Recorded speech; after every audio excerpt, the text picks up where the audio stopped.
In Matthew the 6th chapter and verse 19, we began a series concerning the worldliness and the dangers of worldliness. Now, this particular section is divided into two parts. You have the first that dealt with the love of the world and the treasures of the world. And then Jesus dealt with the dangers of worldliness and serving mammon. Now that's verses 19 to 24 and also verses 24, 5 through 26. Now the theme of worldliness is the same, but yet it's looking at it from two different vantage points. Now, how is the vantage point different? Well, in the first section, Jesus dealt with the dangers of laying up treasures upon earth. And hopefully all of us recognize the dangers of getting so focused upon earthly things that we lose sight of the spiritual. And we've been dealing with that in the past few weeks. Whereas the second part is the dangers of worrying about the things of the world. Now, some have suggested the first section deals with the rich because they have the resources to hoard up and to treasure the things that the earthly riches of this world. Whereas the second part deals with the poor who just get by barely and manage to make ends meet. Now, I'm not convinced that is really the case, but some have suggested it. But I do know this: there's some lessons to be learned about Satan. Satan wants you to be overly concerned with this world. He will tempt you in various ways, whether you are rich or whether you're poor. It makes no difference to him as long as you are thinking about the material, thinking about the physical world, and not thinking about God and spiritual things. So the purpose of this lesson is to consider the insights into the thesis that Jesus established in this particular section, and specifically Matthew 6 and verse 25, which reads, "Therefore I say unto you, take no thought for your life, what ye shall eat or what ye shall drink, nor yet for your body what ye shall put on. Is not the life more than meat, and the body than raiment?" Now, in looking at this particular thing, we're going to look at the thesis itself, and then we're going to look at the meaning of the thesis, and then we'll look at a reason behind that thesis. So the thesis then is the first thing that we are considering. Like other sections of the Sermon on the Mount, we've seen this numerous times. Jesus established a thesis, usually at the beginning of a section, and then he built upon that thesis, and that's exactly what he does in this particular case. However, this case is actually unique in other ways because the thesis is stated 3 times. Now, I don't know about you, but when I look at a passage and notice that that thesis or that statement is made 3 times, that places emphasis. And we ought to really pay attention to exactly what the Lord said. Now, the thesis is found there in verse 1, take no thought for your life. That's the King James. But other translations translate it differently. In the New King James, it says, do not worry about your life. And nothing wrong with that translation, and we'll actually define that term that's translated thought or worry here in just a little bit. The American Standard translates it even differently. Be not anxious for your life. And I suppose if we really considered those 3 things, probably anxious is the better word that we would use. And as I said, Jesus repeated that thesis 3 different times. In verse 25, which is the text that we're using, he said, therefore I say unto you, take no thought for your life, what ye shall eat, or what ye shall drink, or what ye shall put on, nor yet for your body what ye shall put on. Is not the life more than meat, and the body more than raiment? In verse 31, he said, therefore take no thought, saying, what shall we eat, or what shall we drink, or wherewithal shall we be clothed? And then verse 34, he said, take therefore no thought for the morrow shall take thought for the things of itself. Sufficient unto the day is the evil thereof. So 3 different times, he emphasized this idea of not worrying, not being anxious, and not being taking no thought for those things. In all of it, it's really it really goes back to the thought of do not worry or do not be anxious. We are not to worry about the things of this world.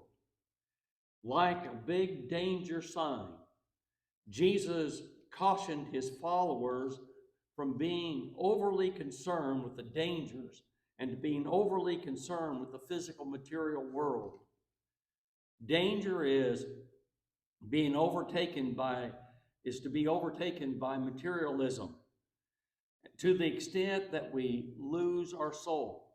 And we know all kinds of people like that who allow the world and the things of this world to become more important than the things of God. And we know, sad to say, Christians like that, who allow worldly things to take precedence over spiritual things. We all know too well the dangers of becoming evil-eyed, that is, having our eyes on both God and mammon, and to become out of focus. Let us therefore heed the warning of Jesus and have the single eye, the healthy eye, and have spiritual goals set.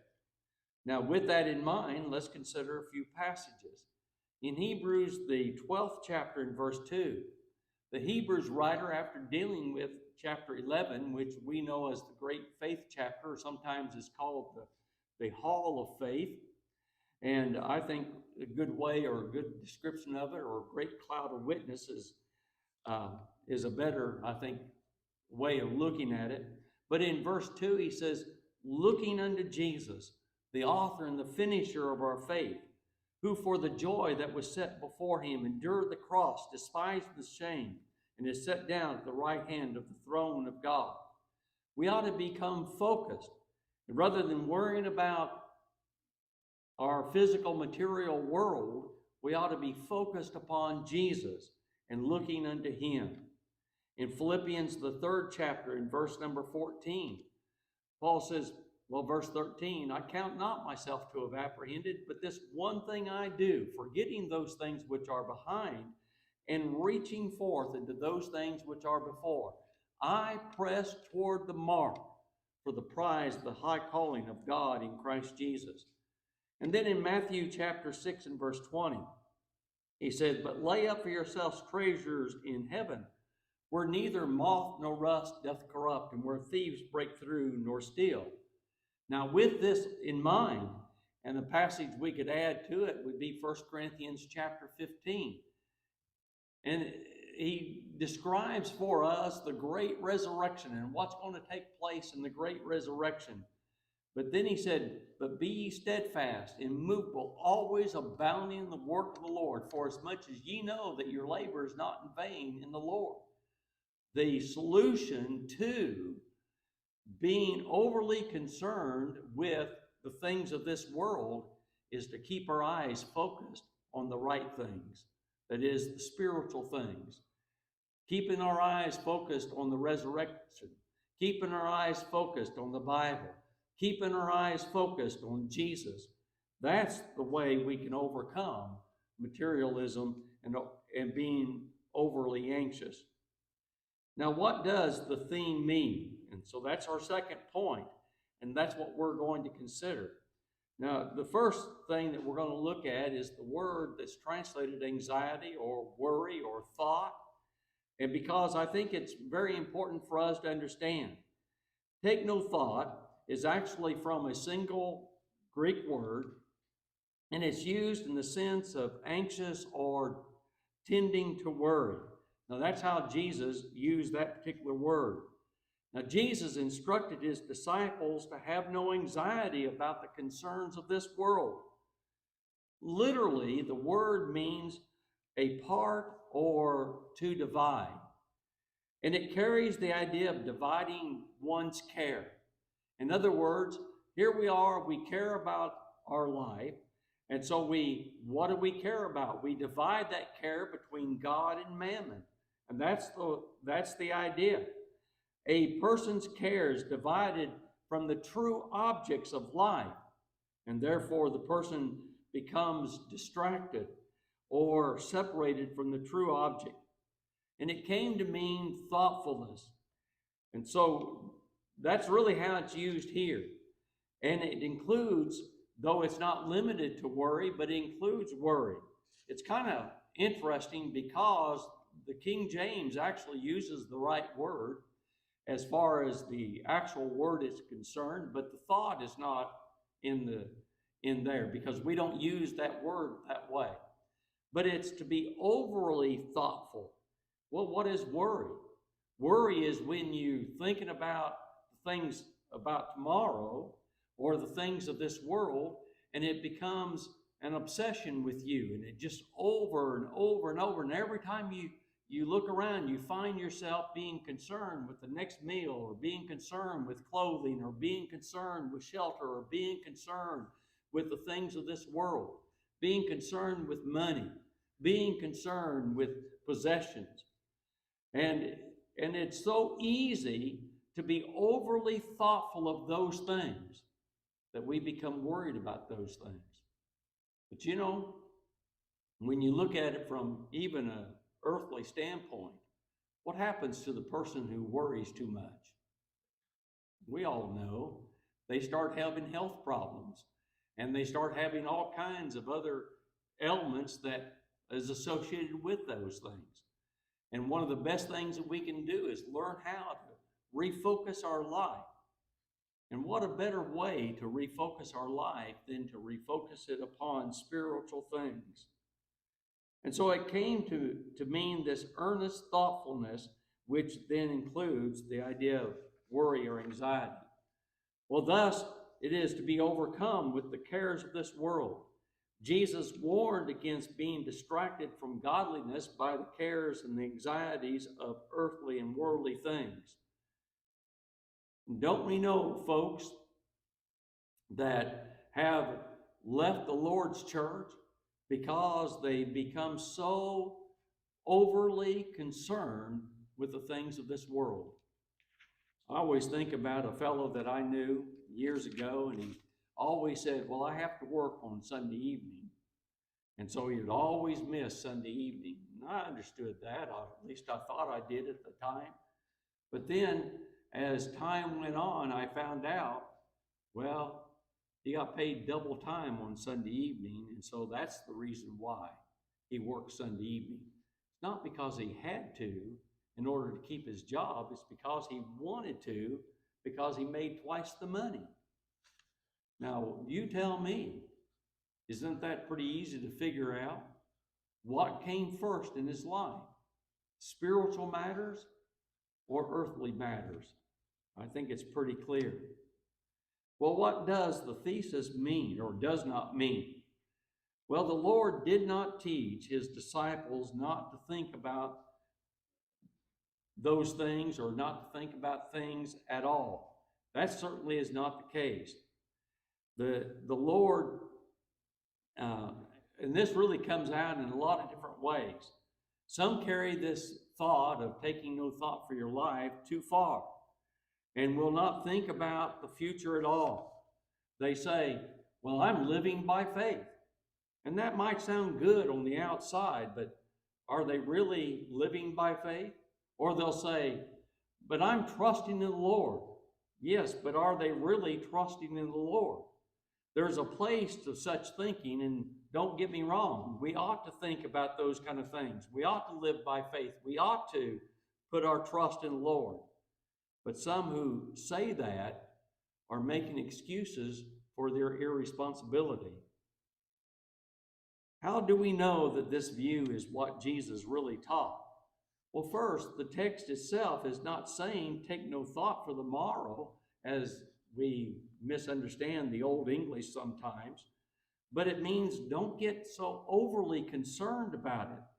Don't become anguished, or don't become full of anxiety concerning those things. But also consider the context. Now, this is not this week's lesson, but it is actually next week's lesson. The birds of the air. They sow not, neither do they reap, nor gather into barns, and yet your heavenly Father feedeth them. Well, birds obviously consider tomorrow. They build their nests, they gather up their food for the winter, and they prepare for the winter. It is kind of interesting to watch some of the birds and what they do. Some, of course, fly south for the winter. Others stay in our area. And my mom always enjoyed feeding the birds that would stay back in Kansas where they lived at that particular time. And she enjoyed feeding the birds and would do extra special things for the birds and for them to have the right kind of food, the kind of thing that they needed. But you know, the birds obviously think about tomorrow. They don't give it no thought, but then also consider the context of the New Testament. In the book of 2 Thessalonians, and one of the unique qualities about the books, both books of Thessalonians, is the fact concerning the second resurrection, and that is the resurrection from the dead of all mankind. And every chapter deals with that particular thing. But you know, we look at the book of 1st and 2nd Thessalonians, or the books of 1st and 2nd Thessalonians, and we see that many lived by faith, but there were some in Thessalonica that weren't living. In fact, Paul actually dealt with that in 2 Thessalonians chapter 3 and verse 10, because it appears that some quit their job. And actually, from historical notes that we have on Thessalonica, that there were some that would dress in white and literally climb up into the trees waiting on the second coming. They had a total misunderstanding of the second coming. You remember what Paul said in 2 Thessalonians 3 and verse 10? For even when we were with you, this we commanded you, that if any would not work, neither should he eat. Now, wait a second here. Let's consider that thought that Paul made. You know, the benevolent programs of our day is we just give out, and people don't have to work or earn it. That's not the benevolent program that Doyle mentioned this morning in his lesson, and of the Jews of the Old Testament. They actually had to come out into the field to harvest the field. And even though the Israelites, farmers, would not be able to cut the corners, the poor could come out and do that, but they had to labor in order to do that. I think about a man that we knew over in Willard, a member of the church, and he would plant an extra part of his garden for giving away. And he would say to people that would request, he would say to them, well, come out to my garden and you can have all the tomatoes you want, or come out to my garden and you can have all the green beans that you want, or you come out to my garden and you can have, you know, whatever produce that he planted that particular year. And very, very few would make the effort to harvest out of his garden, even though it was planted for that reason. Because there are some people in the world that are just lazy. They don't think about tomorrow. The reason we go to work on Monday is so that we can be paid on Friday. That's the reason we work. You see, it's thinking about tomorrow, but it's not being overly concerned with tomorrow. A similar idea is found in First Timothy chapter 5 and verse 8. I'll get it right here in a second. All I have to do is just read it. But 1 Timothy chapter 5 verse 8. Now the context actually is dealing with the taking care of your widowed mothers, or widowed fathers, or grandparents, or could even include aunts and uncles and different things like that. But it's actually talking about those things. But notice what Paul said. But if any provide not for his own, especially for those of his own house, he hath denied the faith and is worse than an infidel. This verse always reminds me of this fellow that was going from church to church. And he was dragging his wife along with him. He was also dragging one child with him and going from church to church, mooching off the churches. And he came to where I was preaching at that particular time, and I said, may I talk with you for a little bit? He had a job interview, and so it was just him and I in the vehicle. I was taking him to that job interview. And I quoted this particular verse to him. I said, do you know what an infidel is? You think there's any hope in an infidel? And that man really got to thinking about that seriously. And he decided to go home where he was from, take his wife and child, and get a real job. And that's what he did. And he wrote to me later and he said, in fact, this is the only time that I've helped somebody with benevolence that actually wrote a thank you letter, and he thanked me for being so upfront with him. Well, you know, I don't want to be worse than an infidel. I must provide for my children.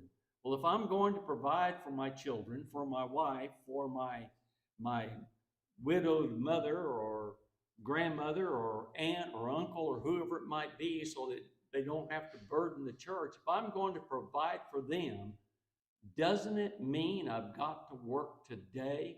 I have to work today to have that paycheck on Friday in order to provide for them. You see, this verse that Jesus taught in this particular place is not, don't give thought, no thought whatsoever about tomorrow, but it's don't be overly concerned. Don't be anxious. Don't be overly worried about tomorrow. Now consider some illustrations of this thesis. The first is found in Luke, the 12th chapter, in verse 29. In Luke 12, verse 29, Jesus said, and seek not ye what ye shall eat, or what ye shall drink, neither be ye of doubtful mind. The word translated doubtful literally means raised to a height. And it really can be used as a nautical term to be buoyed up. Y'all know what a buoy is, or a buoy. And it's to be buoyed up. And if you had anything to do with buoys or anything, they have a top side, they have a bottom side. And to buoy up, you can have a great wave that would push them over, but what do? They buoy up. They come back to being the right place. And it really came to mean the idea of having a false hope or to become unsettled. Well, if we get so focused on the things of this world that we lose sight of the things that are really true, the spiritual world, what's going to happen? We are going to have that false hope, and we're going to become unsettled. And thus, when a person seeks the things of this world, the ultimate end is that he will get is to be unsettled and or build up with a false hope. And that's what the people of the world do. In the parable of the sower, Jesus taught some seed fell upon the thorns. And you remember the parable of the sower, the 4 different types of soil: the wayside soil, the thorny soil, the rocky soil, and the good soil. And you all remember that particular thing. In Matthew chapter 13 and verse 25, and the application that we find in that, he said, also he that receiveth seed among the thorns is he that heareth the word, and the cares, now listen, and the cares of this world and the deceitfulness of riches choke the word, and becometh unfruitful. In other words, what I'm really saying is that to be overly concerned with anxiety and having the anxieties of this world is to choke out the word that ought to be dwelling within us. And thus, the overly anxious person that's overly anxious about tomorrow, today or tomorrow, is really nothing more than the thorny soil which was choked out. In Luke chapter 10, in verses 38 to 42, the account is told of Mary and Martha. There, Luke recorded, and it came to pass as they went that they entered into a certain village, and a certain woman named Martha received him into her house, and she had a sister called Mary, which also sat at Jesus' feet and heard his words. But Martha was cumbered about with much serving, and came to him and said, Lord, dost thou care that my sister hath left me to serve alone? Bid her, therefore, that she help me. And Jesus answered and said unto her, Martha, Martha, thou art careful and troubled about many things, but one thing is needful, and Mary hath chosen that good part, which shall not be taken away from her. This particular passage reminds me of one of the first works that I was involved in out in West Texas. And this particular congregation, they would meet once a month, like many congregations do, for a potluck dinner. And a bunch of the ladies would leave the assembly and go into the multi-purpose room to prepare for the luncheon. Now, who are they like? Martha or Mary? I think we know exactly who they're like. Have they become so overly concerned with the material things that they've lost sight of the spiritual? I think so. Brethren and good sisters, I'm really addressing you. Don't get so overly concerned with the material things and eating that you lose sight of what's really important. That's what Martha had done. And Jesus would not take that away from Mary because she was focused on the spiritual. And we can justify it any way we want. But the reality is that if we are the ones that are the ones that leave the assembly to do whatever the task is, whether it's preparing a meal or whether it's doing something else around the church building, because, men folk, I know men that have done the same thing. I know one fellow that he would go out and stand guard at the church building on the outside and not have any part in the assembly. He'd become out of focus. He needed to become in focus about the spiritual matters rather than the external matters. And interestingly, after he passed away, because he did suddenly pass away not long after what I was talking about and the incidents of that, but after he passed away, nobody stood guard, and we never had any problem. Now, we had other means, but we had that in place when he was there. Brethren, we can't become like Martha's. We have to be focused on the spiritual and have the spiritual in mind. In 1 Peter chapter 5 and verse 7, Peter wrote, casting all your cares upon him, for he careth for you. Peter's instruction and really exhortation is to cast anxieties of this world upon God. We all have anxieties. There's no doubt about that. Or at least if you don't have any anxieties, you're very fortunate. And you're not like most of us. We all have anxieties at different times. So what do we do with those anxieties? We cast them upon God. Our anxieties about food, we cast them upon God. Our anxiety about drink, we cast them upon God. Our anxieties about clothing, we cast them upon God. Our anxieties about shelter, we cast them upon God. Why? Well, Peter, by inspiration, answered that question. Because he careth for you. Now, in the old King James English, the ETH at the end of a word normally meant continuous action. If you actually look it up in the original language, it is continuous action. In other words, He continues to care about you.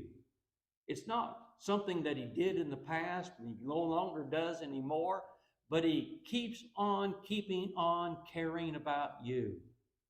Cast your cares upon him. Cast your anxieties upon him. In Philippians, the 4th chapter, in verse 6, Paul wrote, "Be careful for nothing, but in everything, by prayer and supplication with thanksgiving, let your requests be made known unto God." The first part of Paul's exhortation in this particular passage is basically the same thing that Jesus taught.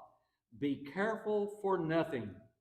This is not an injunction against idleness. That's what some people have taught about this.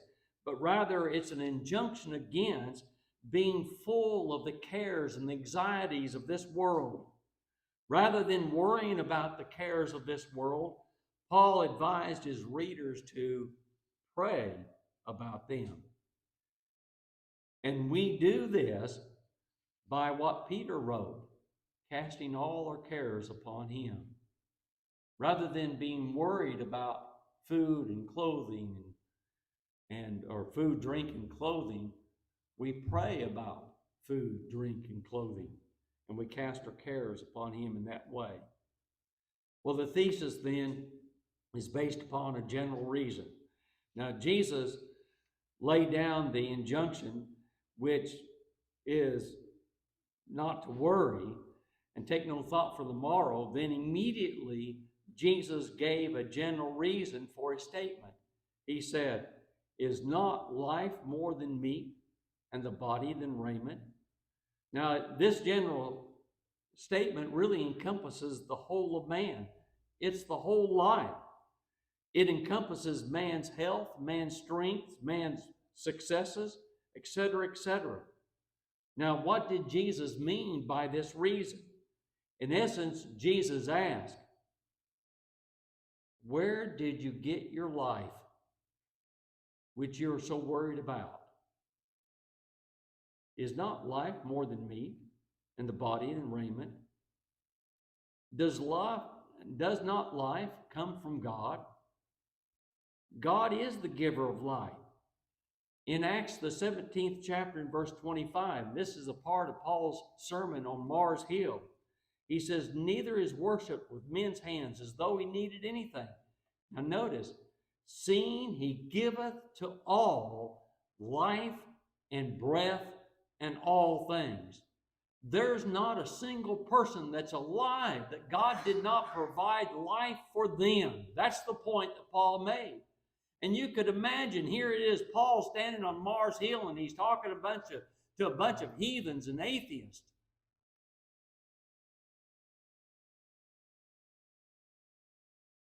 And he says, the God of heaven, the God that made the world and all things therein, he giveth to all life and breath and all things. Not your multi-theism, your multi-gods, and your heathenism. It isn't those that give you life. It is the God of heaven that gives life.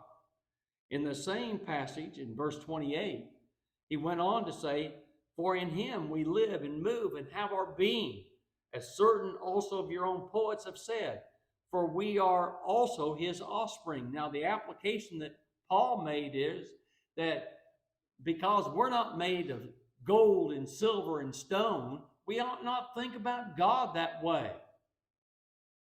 He's not that kind of a God.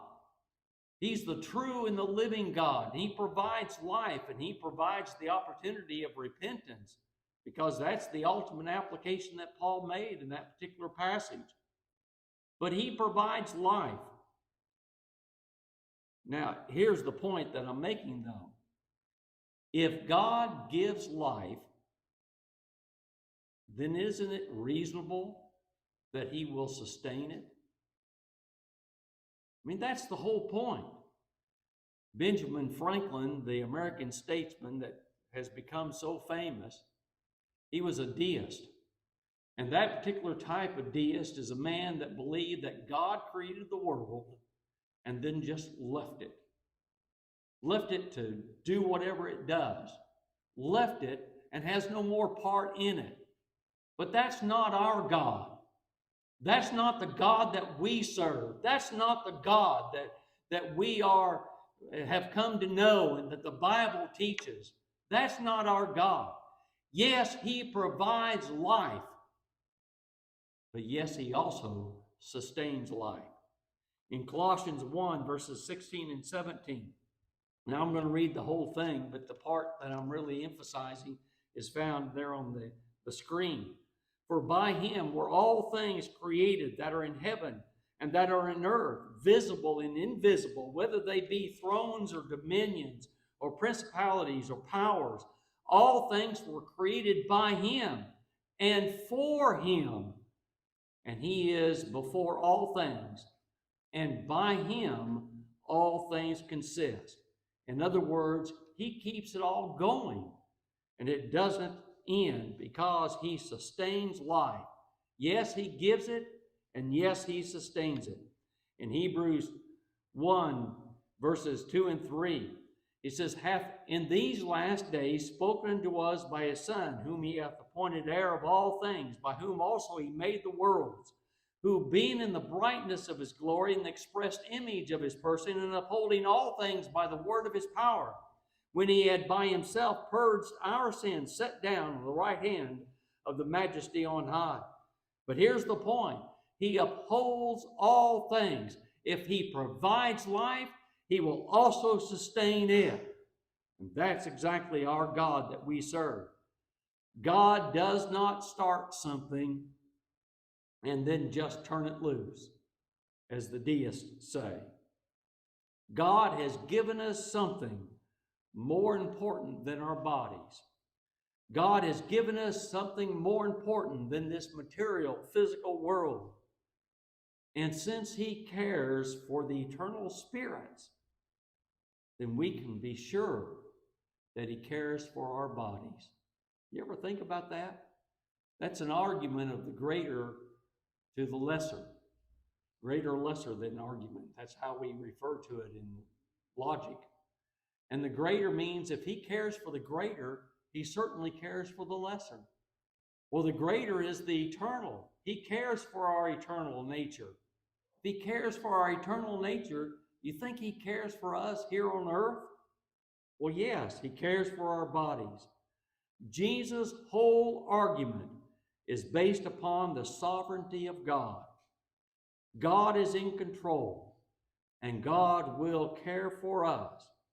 But again, that does not mean we can just sit back and do nothing. God has made us a laboring people. And even though we sometimes think about Adam and Eve, and God created Adam and Eve and putting them in the garden, and that they, I guess, would sit back in their easy chair and have some sweet tea to sip, and I guess whatever they did, and to relax or whatever.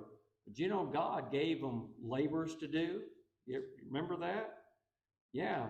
He intended man to labor, and always intended man to labor. From the very beginning, Adam and Eve were commanded to keep the garden. So Jesus' whole argument is based upon the sovereignty of God. God is in control, and He will certainly care for us.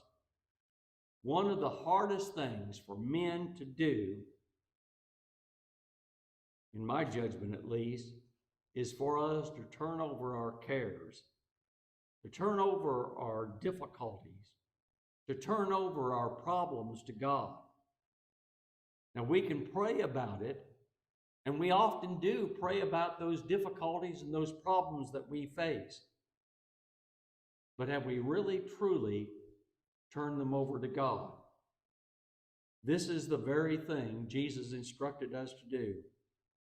Jesus said, therefore I say unto you, take no thought for your life, what ye shall eat, or what ye shall drink, nor yet for your body, what ye shall put on.